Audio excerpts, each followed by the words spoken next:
Hello जय हिंद दोस्तों, मैं शुभम आपका स्वागत करता हूं आपके अपने इस यूट्यूब चैनल शुभम ई क्लासेस में। आज की क्लास में हम जीके और जीएस के mix top 30 very very important question discuss करेंगे। अगर आपका आने वाला आर्मी का कोई सा भी एग्जाम है, army GD, clerk, tradesman, technical, आज की क्लास सभी के लिए समान रूप से महत्वपूर्ण होने वाली है। तो मैं उम्मीद करूंगा सेशन आपको हेल्पफुल लगेगा। चलिए अपनी क्लास स्टार्ट करते हैं। और स्टार्ट करने से पहले आप सभी को पता है कि हमारी क्लासेस के बीच में काफ़ी गैप हो गया है। करीब 5 या 6 दिन से हमारी क्लासेस नहीं हो पा रही थी, परंतु अब हमारी क्लासेस डेली रहेंगी। डेली सुबह 10 बजे आपको हमारी क्लास के साथ जुड़ना है। तो चलिए स्टार्ट करते हैं। और आज जो हमारी क्लास है सिर्फ हिंदी लैंग्वेज में रहने वाली है। कल से हमारी क्लास हिंदी और इंग्लिश दोनों लैंग्वेज में रहेगी। पहला क्वेश्चन आपके सामने स्क्रीन पर है, जल्दी से सभी को आंसर देना है। सिमलीपाल अभयारण्य किस राज्य में स्थित है? ऑप्शन आपके सामने हैं, जल्दी से आंसर दीजिएगा। ऑप्शन है राजस्थान, ओडिशा, हिमाचल प्रदेश या फिर तमिलनाडु। और देखिएगा, अगर आपको अपने एग्ज़ाम को लेकर टेंशन है तो देखिए, एग्ज़ाम आज नहीं तो कल हो ही जाएगा। आपको अपनी तैयारी जो है वो कंटिन्यू रखनी है। और यदि आपकी तैयारी बहुत ही अच्छे लेवल पर है तो आप 50 में से 50 नंबर स्कोर करने का ट्राई करो। राइट, 45 प्लस तक कम से कम लेकर जाओ अपना स्कोर, क्योंकि अब जो आपका एग्ज़ाम होगा उसमें 10-12 क्वेश्चन थोड़े से अच्छे और हार्ड लेवल के पूछे जा सकते हैं। और जो सितंबर मंथ है, इस मंथ में आपका एग्ज़ाम होने का चांस सिर्फ 10% है, यानी कि ना के बराबर सितंबर मंथ में आपका एग्ज़ाम नहीं होगा। और 31 अक्टूबर को आपके एग्ज़ाम होने का चांस जो है वो 99% है। और देखिएगा, आपका एग्ज़ाम किस वजह से पोस्टपोन हो रहा है, पहले आप सभी को ये पता होना चाहिए।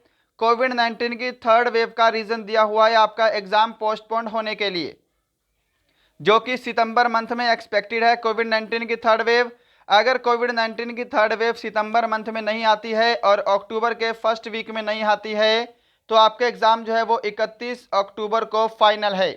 क्लियर है? चलिए क्वेश्चन की तरफ चलते हैं। सिमलीपाल अभयारण्य किस राज्य में है? तो ये आपका ओडिशा राज्य में है। अगर आपने ऑप्शन बी को आंसर दिया है तो आपका आंसर बिल्कुल करेक्ट है। क्वेश्चन नंबर सेकंड देखिएगा, आपके सामने स्क्रीन पर है, किस भारतीय राज्य में विशाखापट्टनम बंदरगाह स्थित है? ऑप्शन है तमिलनाडु, आंध्र प्रदेश, मुंबई, केरल। क्या आंसर करोगे? देखिएगा, भारत का गहरा बंदरगाह है विशाखापट्टनम बंदरगाह, और ये आपका आंध्र प्रदेश में स्थित है। ऑप्शन आपका बी यहाँ पर बिल्कुल करेक्ट आंसर है। बढ़ते हैं नेक्स्ट पे। क्वेश्चन नंबर थर्ड आपके सामने स्क्रीन पर है, जल्दी से आंसर देंगे। शरीर के किस अंग में यूरिया का निर्माण होता है? सिंपल सा प्रश्न है, बहुत बार प्रश्न आंसर करवा रखे हैं आपको, जल्दी से आंसर दीजिए। तो देखिएगा, यूरिया का निर्माण जो होता है ये लीवर में होता है। ऑप्शन आपका बी यहाँ पर करेक्ट आंसर होगा। यूरिया का निर्माण यकृत में होता है। क्लियर है? चलिए बढ़ते हैं नेक्स्ट क्वेश्चन की तरफ। क्वेश्चन नंबर 4, निम्न में से कौन सा भारत का सर्वाधिक शिक्षित राज्य है? ऑप्शन है असम, बिहार, केरल, हिमाचल प्रदेश। तो देखिएगा, भारत का सर्वाधिक शिक्षित राज्य, या फिर यूं कहे कि भारत के किस राज्य की साक्षरता दर सर्वाधिक है? तो राइट आंसर आपका ऑप्शन सी रहेगा। जो भी ऑप्शन सी को आंसर दे रहे हैं, केरल आपका आंसर बिल्कुल करेक्ट है। और देखिएगा, सबसे कम साक्षरता दर वाला राज्य कौन सा है, इसका आंसर सभी को कमेंट बॉक्स में देना है। क्लियर है? चलिए नेक्स्ट बढ़ते हैं क्वेश्चन नंबर 5 की तरफ। मध्य प्रदेश की राजधानी का नाम क्या है? जल्दी से बताइए, क्या आंसर करोगे इस प्रश्न का? मध्य प्रदेश की राजधानी का नाम क्या है? ऑप्शन है जबलपुर, ग्वालियर, इंदौर या फिर भोपाल। तो बिल्कुल करेक्ट आंसर जिन्होंने ऑप्शन डी को दिया है, भोपाल, उनका आंसर बिल्कुल करेक्ट है।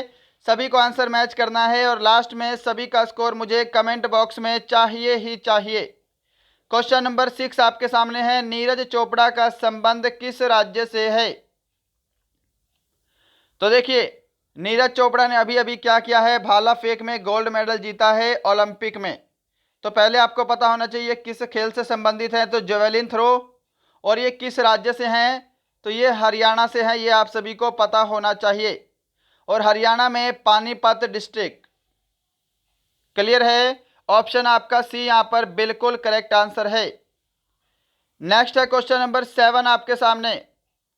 संविधान के किस अनुच्छेद के द्वारा हिंदी को राजभाषा घोषित किया गया है? बताइए जल्दी से। ऑप्शन है अनुच्छेद 123, अनुच्छेद 143, अनुच्छेद 343, अनुच्छेद 156। तो राइट आंसर यहाँ पे जिन्होंने भी ऑप्शन सी को दिया है अनुच्छेद 343, उनका आंसर करेक्ट होगा। संविधान के अनुच्छेद 343 के अंतर्गत हिंदी को राजभाषा का दर्जा दिया गया है। क्लियर है? चलिए नेक्स्ट है क्वेश्चन नंबर 8 आपके सामने स्क्रीन पर। संयुक्त राष्ट्र संघ सुरक्षा परिषद के अस्थायी सदस्य कितने वर्ष के लिए चुने जाते हैं? जल्दी से आंसर दीजिएगा इस प्रश्न का। ऑप्शन है 5 वर्ष, 3 वर्ष, 2 वर्ष, 4 वर्ष। तो देखिएगा, सुरक्षा परिषद में टोटल 15 मेंबर होते हैं, ये सभी को पता होगा, है ना। इसके अंदर जो अस्थायी सदस्य होते हैं वो कितने होते हैं? 10 होते हैं, और 5 जो होते हैं वो स्थायी मेंबर होते हैं। तो जो अस्थायी सदस्य हैं वो 2 वर्ष के लिए चुने जाते हैं। ऑप्शन आपका सी यहाँ पर करेक्ट आंसर है। क्लियर है? चलिए बढ़ते हैं नेक्स्ट क्वेश्चन पे। क्वेश्चन नंबर 9 आपके सामने स्क्रीन पर है। निम्न में से कौन सी परियोजना महानदी पर स्थित है? वेरी वेरी इंपॉर्टेंट क्वेश्चन है, आंसर जल्दी से इस प्रश्न का देना है। ऑप्शन है भाखड़ा नांगल परियोजना, सरदार सरोवर परियोजना, हीराकुंड परियोजना, इंदिरा नहर परियोजना। तो देखिएगा यहाँ पे राइट आंसर आपका ऑप्शन सी रहेगा, हीराकुंड परियोजना महानदी पर स्थित है। अगर हम बात करेंगे भाखड़ा नांगल परियोजना की तो ये भी आपको पता होना चाहिए। भाखड़ा नांगल परियोजना सतलुज नदी पर है। सरदार सरोवर परियोजना जो है यह नर्मदा नदी पर स्थित है। और इंदिरा गांधी नहर परियोजना सतलुज और ब्यास नदी पर स्थित है। क्लियर है? नेक्स्ट क्वेश्चन नंबर 10 आपके सामने। अफ्रीका के घास के मैदान क्या कहलाते हैं? वेरी वेरी इंपॉर्टेंट क्वेश्चन है, जल्दी से आंसर दीजिएगा। ऑप्शन है सवाना, पंपास, प्रेरीज या फिर डाउन्स। क्या आंसर करोगे? तो देखिएगा यहाँ पे ऑप्शन ए आपका बिल्कुल करेक्ट आंसर होगा, सवाना। अफ्रीका के घास के मैदान, पूर्वी अफ्रीका के जो मैदान हैं उसको हम सवाना बोलते हैं, जो घास के मैदान हैं। पंपास कहाँ के घास के मैदान का नाम है? तो ये अर्जेंटीना, अर्जेंटीना के घास के मैदान क्या कहलाते हैं? पंपास। प्रेरीज भी आप सभी को पता होना चाहिए। प्रेरीज जो है यह आपके उत्तरी अमेरिका के घास के मैदान का नाम है। कहाँ का है? उत्तरी अमेरिका के। और जो डाउन्स है ये भी आपको पता होना चाहिए, डाउन्स जो है यह ऑस्ट्रेलिया के घास के मैदान का नाम है। क्लियर है सभी को? चलिए बढ़ते हैं नेक्स्ट क्वेश्चन की तरफ। क्वेश्चन नंबर 11 है। नेक्स्ट क्वेश्चन नंबर 11 आपके सामने स्क्रीन पर। साइमन कमीशन वापिस जाओ का नारा किसने दिया था? वेरी वेरी इंपॉर्टेंट क्वेश्चन है, आपके एग्जाम में पूछा जा चुका है, जल्दी से सभी को आंसर देना है। ऑप्शन आपके सामने स्क्रीन पर है। तो देखिएगा, पहले आपसे पूछ सकता है साइमन कमीशन की स्थापना किस वर्ष की गई? तो 1927 आपको ध्यान रखना है। और एक क्वेश्चन आपके एग्जाम में और पूछता है साइमन कमीशन भारत कब आया? तो ये आया था 1928 में। और साइमन कमीशन वापस जाओ का नारा किसने दिया था? तो लाला लाजपत राय ने दिया था। ऑप्शन आपका डी यहाँ पर बिल्कुल करेक्ट आंसर है। नेक्स्ट क्वेश्चन नंबर 12 आपके सामने। किस भारतीय खिलाड़ी को पायली एक्सप्रेस के नाम से जाना जाता है? ऑप्शन है मिल्खा सिंह, भूपति, इयान थोरपे या फिर पीटी उषा। जल्दी से इस प्रश्न का आंसर दीजिएगा, क्वेश्चन वेरी वेरी इंपॉर्टेंट है। तो देखिएगा, जो पायली एक्सप्रेस है वो बोलते हैं पीटी उषा को। ऑप्शन आपका डी यहाँ पे बिल्कुल करेक्ट आंसर है। जिन्होंने भी ऑप्शन डी को आंसर दिया है उनका आंसर सही है। मिल्खा सिंह आप सभी को पता है, इनको फ्लाइंग सिख के नाम से जानते हैं। और आपको भूपति और इयान थोरपे का पता होना चाहिए। इयान थोरपे को तारपीडो के नाम से जाना जाता है, ये भी आपसे एग्जाम में एक बार क्वेश्चन पूछा जा चुका है। और भूपति जो है इनको बोलते हैं इंडियन एक्सप्रेस। इनको क्या बोला जाता है? तो इनको इंडियन एक्सप्रेस के नाम से जाना जाता है। नेक्स्ट है क्वेश्चन नंबर 13 आपके सामने स्क्रीन पर, एंजाइम की संरचना किससे होती है? तो देखिएगा, जो एंजाइम है इसको हम जैविक उत्प्रेरक बोलते हैं। एंजाइम वास्तव में जैविक उत्प्रेरक होते हैं। ये हमारा भोजन पचाने का काम करते हैं। और देखिएगा, एंजाइम जो है ये मूल रूप से क्या होते हैं? प्रोटीन होते हैं। इसलिए जो इनकी संरचना है वो अमीनो अम्ल से होती है। ऑप्शन आपका बी यहाँ पर बिल्कुल करेक्ट आंसर है। क्या सभी ने ऑप्शन बी को आंसर किया है? चलिए नेक्स्ट है क्वेश्चन नंबर 14 आपके सामने स्क्रीन पर, भारत के पहले वित्त मंत्री कौन थे? ऑप्शन है सरदार बलदेव सिंह, सरदार वल्लभ भाई पटेल, आर के षणमुखम शेट्टी या फिर प्रेमा माथुर। भारत के पहले वित्त मंत्री कौन थे? ऑप्शन आपका सी करेक्ट आंसर होगा, आर के षणमुखम शेट्टी। क्वेश्चन नंबर 15 है आपके सामने स्क्रीन पर, आंसर देंगे। मुस्लिम लीग ने प्रत्यक्ष कार्यवाही दिवस किस तिथि को मनाया था? ऑप्शन आपके सामने हैं 2 सितंबर, 3 जून, 15 अगस्त या फिर 16 अगस्त। जल्दी से आंसर दीजिएगा। प्रत्यक्ष कार्यवाही दिवस मुस्लिम लीग के द्वारा कब मनाया गया? तो राइट आंसर मैच करेंगे 16 अगस्त 1946। इस तिथि को मुस्लिम लीग ने प्रत्यक्ष कार्यवाही दिवस मनाया था। ऑप्शन आपका यहाँ पर डी बिल्कुल करेक्ट आंसर है। क्लियर है सभी को? चलिए नेक्स्ट है क्वेश्चन नंबर 16 आपके सामने, राज्य के मुख्यमंत्री की नियुक्ति कौन करता है? जल्दी से आंसर दें इस प्रश्न का। ऑप्शन है प्रधानमंत्री, राष्ट्रपति, उपराष्ट्रपति या फिर राज्यपाल।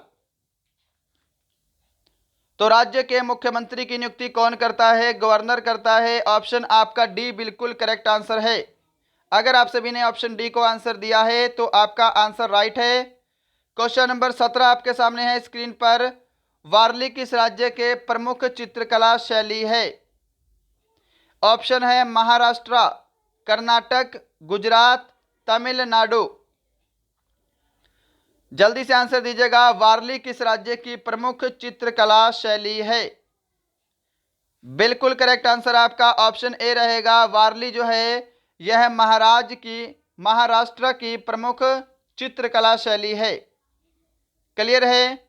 चलिए क्वेश्चन नंबर 18 आपके सामने है स्क्रीन पर, आंसर देंगे। रंगीन टेलीविजन में किस प्राथमिक रंग का प्रयोग किया जाता है? ऑप्शन है लाल, नीला, हरा या फिर उपरोक्त सभी।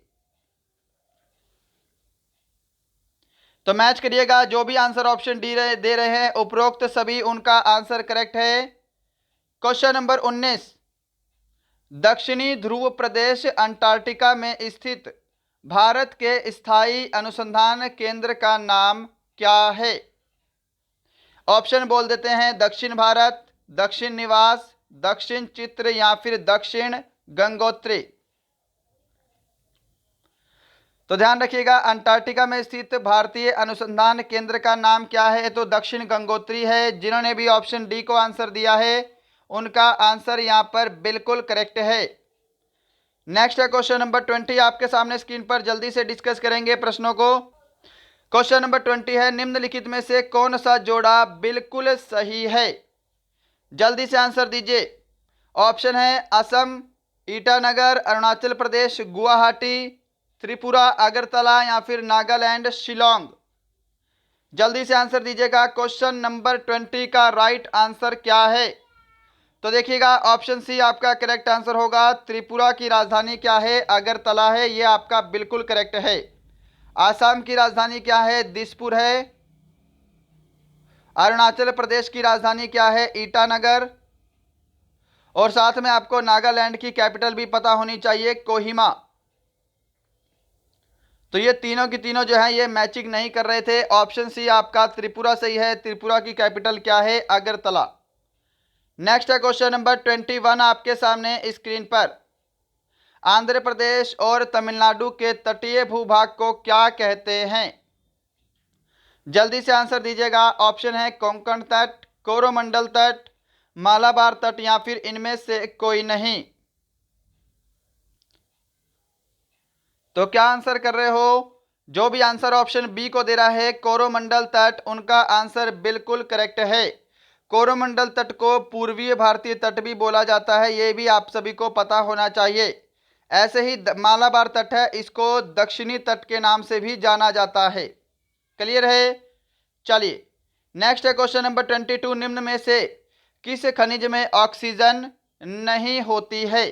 वेरी वेरी इंपॉर्टेंट है और थोड़ा सा अच्छे लेवल का क्वेश्चन है, जल्दी से आंसर देंगे। और ये वाला जो प्रश्न है ये विभिन्न एग्जाम में कई बार रिपीट हो चुका है। तो देखिएगा किस खनिज में ऑक्सीजन नहीं होती। ऑप्शन आपका सी यहाँ पे करेक्ट आंसर है, क्रायोलाइट। क्रायोलाइट में ऑक्सीजन की मात्रा बिल्कुल नहीं होती है। देखिए हेमेटाइट क्या है? लोहे का अयस्क है, इसके अंदर लोहा भी होता है और ऑक्सीजन की भी कुछ मात्रा होती है। क्लियर है? बॉक्साइड के अंदर एल्यूमिनियम, ऑक्सीजन और हाइड्रोजन तीनों पाए जाते हैं। जो कैल्साइट है इसके अंदर कैल्शियम, कार्बन और ऑक्सीजन भी पाया जाता है। क्रायोलाइट ऐसा अयस्क है जिसके अंदर ऑक्सीजन की मात्रा बिल्कुल नहीं होती है। क्वेश्चन नंबर 23 आपके सामने है।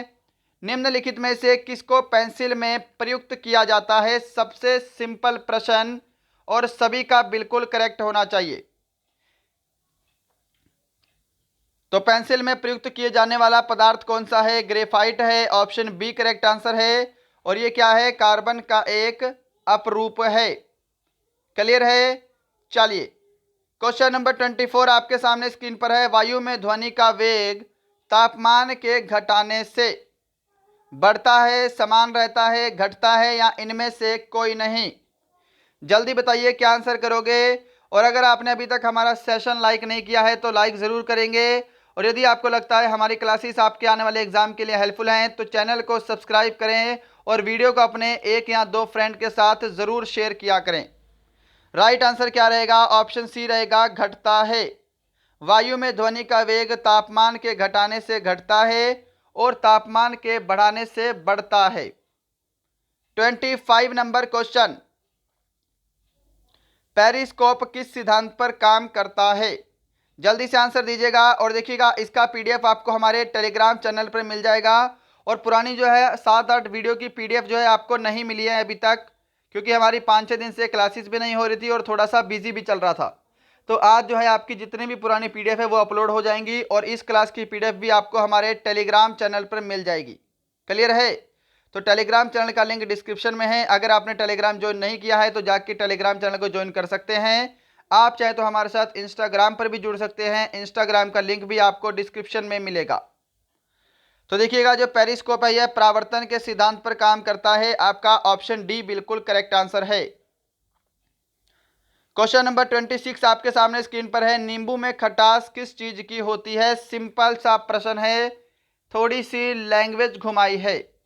या फिर यूं कहें कि नींबू में कौन सा अम्ल पाया जाता है?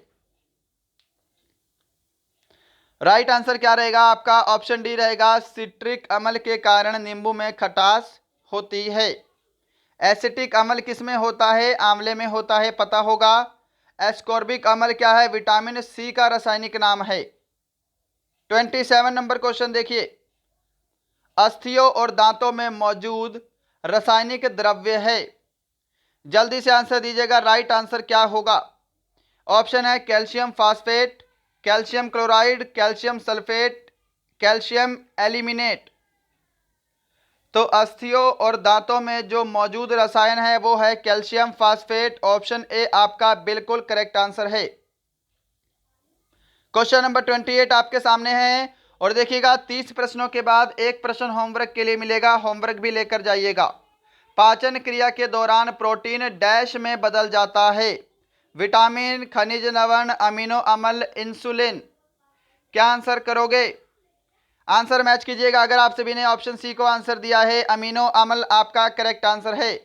पाचन क्रिया के दौरान प्रोटीन जो है यह अमीनो अम्ल में बदल जाता है। क्वेश्चन नंबर 29 देखिएगा आपके सामने है। निम्न में से मानव शरीर का वह कौन सा अंग है जो उसमें जल के संतुलन के लिए उत्तरदायी है? बताइए जल्दी से। ऑप्शन है हृदय, यकृत, गुर्दे या फिर फेफड़े। जल्दी से आंसर दीजिएगा। तो आंसर मैच करेंगे। अगर आप सभी ने इसका आंसर ऑप्शन सी दिया है गुर्दे यानी कि किडनी, आपका राइट आंसर है। शरीर में जल के संतुलन बनाए रखने के लिए किडनी उत्तरदायी है। क्लियर है? सभी ने ऑप्शन सी को आंसर दिया है ना? जो भी लोग लीवर को आंसर दे रहे हैं यकृत, उनका आंसर गलत है। नेक्स्ट बढ़ते हैं क्वेश्चन नंबर 30 की तरफ। आज का लास्ट क्वेश्चन है और इसके बाद आपको एक प्रश्न होमवर्क के लिए भी मिलेगा, होमवर्क भी लेकर जाइएगा। वह कौन सा वाद्य यंत्र है जिस पर उस्ताद अमजद अली खान ने निपुणता प्राप्त की है? करवा चुके हैं आपको कई बार क्वेश्चन, आंसर सभी का सही होना चाहिए। ऑप्शन है सरोद, वायलिन, सितार या फिर शहनाई। ये आपका सरोद है और यही आपका बिल्कुल राइट आंसर भी होगा। अमजद अली खान जो है ये सरोद वाद्य यंत्र बजाते थे। क्लियर है?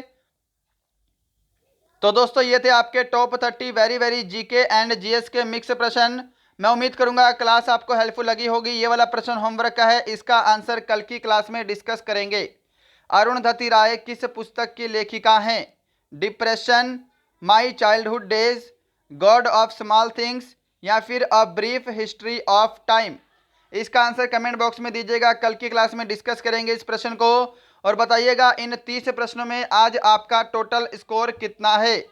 चलिए मिलते हैं कल किसी और अच्छे टॉपिक के साथ। तब तक के लिए जय हिंद, जय भारत।